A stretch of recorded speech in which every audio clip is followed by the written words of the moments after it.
Pag-ieskandalo ang lalaki. May kaya ako. Kaya kitang papatay kung gusto ko. Papakain ko kayo sa langgam. Pupulitin ko likod nyo. Chachap-chapin ko kayo. Dito na napag-alaman ng Taguig Police na nasa impluwensya ang suspect ng illegal na droga. Nung kinokompronta ng ating marshal at nakita ng ating marshal na nagsindi ng pinaghinalaang CBD or cannabidiol o isang ating other form ng cannabis. Nakita pa natin yung mga ibang cannabidiol sa loob ng kanyang sasakyan. Nakuha mula sa suspect ang ilang gramo ng CBD o cannabidiol, isang uri ng marijuana na nasa 1,000 piso ang halaga. Inamin naman ni Enriquez na sa kanya ang droga. Ginagamit ko. Gumamit ka ngayon? Oo. Wala naman siya amat eh. CBD siya eh. Ano yung CBD pa kayo? Research mo. Gumagamit? Hindi ako tumitigil gumamit.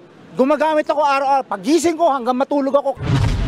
Pero depensa niya, hinamon daw siya ng suntukan ng isa sa grupo ng mga nagrereklamo, kaya niya sinigawan ng mga ito. Agad siyang pinasasan ng mga pulis, pero pumalag pa rin ang suspect. Under the law of God sa Bible, you cannot touch me. I am God, I am Jesus Christ. You cannot touch me. I am Jesus Christ. I am God in flesh. I am untouchable. Nasa kustodiya na ng Taguig